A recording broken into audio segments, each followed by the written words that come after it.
Welcome to Fortune Forecast. I am Daisy, your hostess, and you are in my book playlist. I'm so glad this video found you. And we are going through the book titled The Power of Concentration by Theron Q. Dumont, and it was published in 1918. It is in the public domain.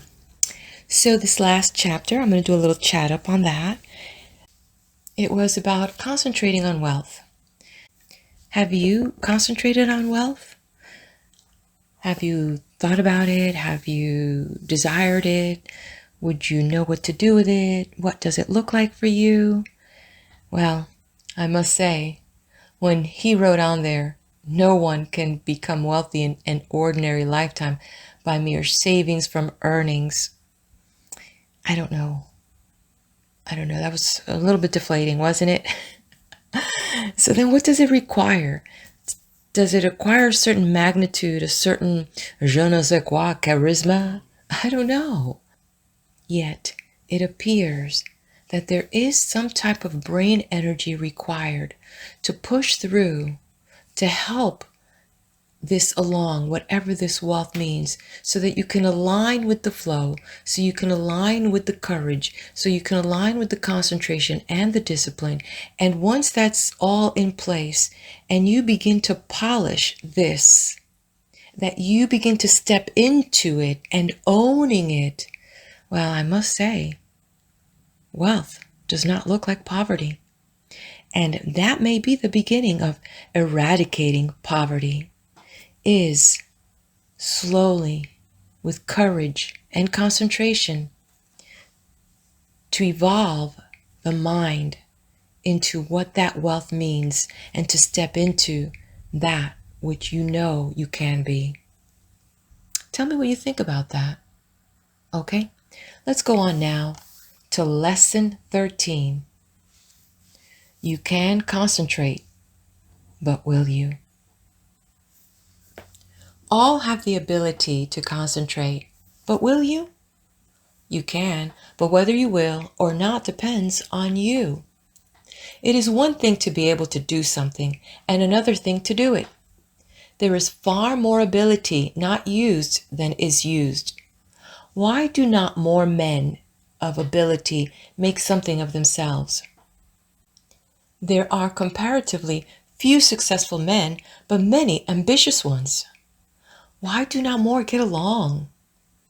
Cases may differ, but the fault is usually their own. They have had chances, perhaps better ones than some others that have made good. What would you like to do that you are not doing? If you think you should be getting on better, why don't you? Study yourself carefully. Learn your shortcomings.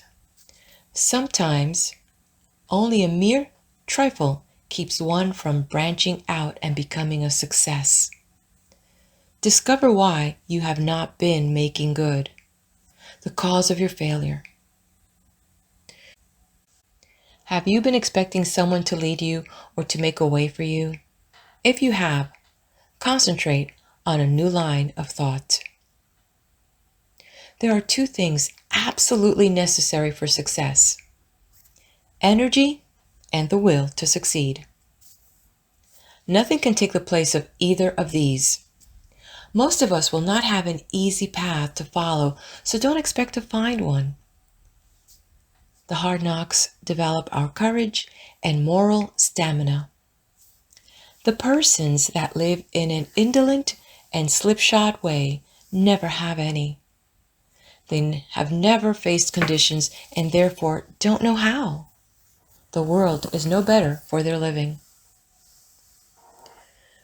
We must make favorable conditions and not expect them to shape themselves. It is not the man that says, "It can't be done," but the man that goes ahead in spite of adverse advice and shows that it can be done, that gets there today. The Lord helps those that help themselves is a true saying. We climb the road to success by overcoming obstacles. Stumble blocks are but stepping stones for the man that says, I can and I will. When we see cripples, the deaf and the dumb, the blind, and those with other handicaps amounting to something in the world, the able-bodied man should feel ashamed of himself if he does not make good. There is nothing that can resist the force of perseverance. The way ahead of all of us is not clear sailing, but all hard passages can be bridged if you just think they can and concentrate on how to do it.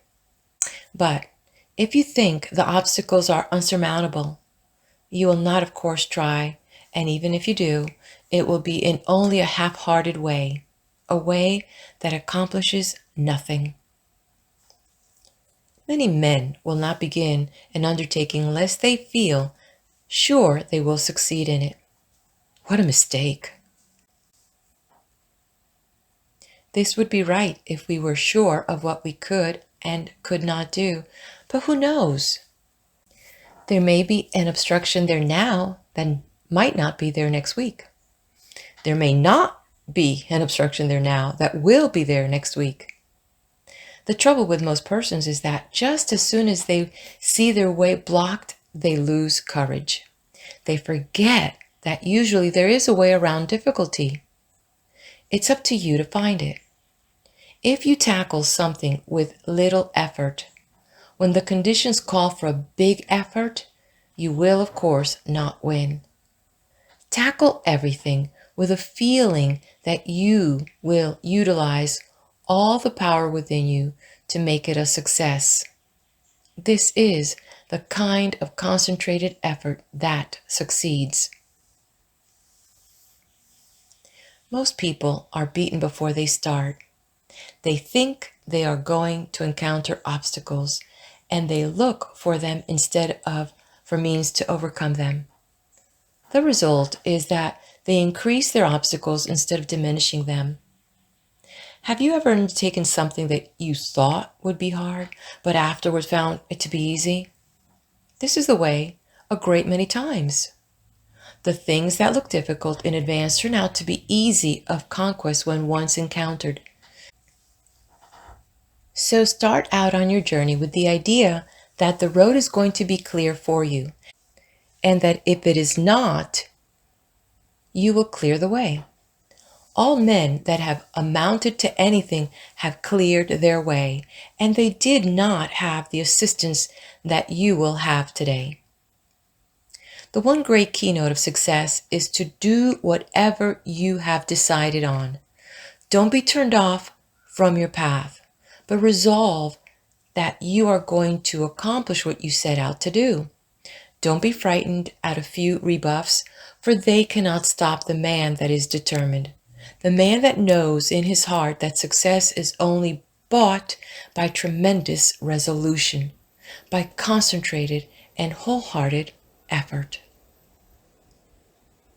He who has a firm will, says Goethe, molds the world to himself. People do not lack strength, says Victor Hugo. They lack will. It is not so much skill that wins victories as it is activity and great determination. There is no such thing as failure for the man that does his best. No matter what you may be working at the present time, don't let this make you lose courage. The tides are continually changing, and tomorrow or some other day they will turn to your advantage if you are a willing and are an ambitious worker. There is nothing that develops you and increases your courage like work. If it were not for work, how monotonous life would at last become. So I say to the man that wants to advance, don't look upon your present position as your permanent one. Keep your eyes open and add those qualities to your makeup that will assist you when your opportunity comes. Be ever alert and on the watch for opportunities.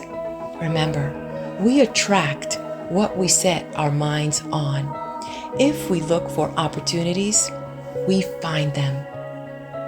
If you are the man you should be, someone is looking for you to fill a responsible position.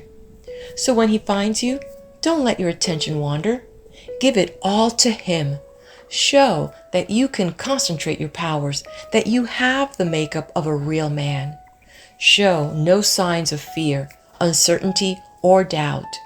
The man that is sure of himself is bound to get to the front. No circumstances can prevent him. And this concludes Lesson 13. You'll find me on the next video for Lesson 14.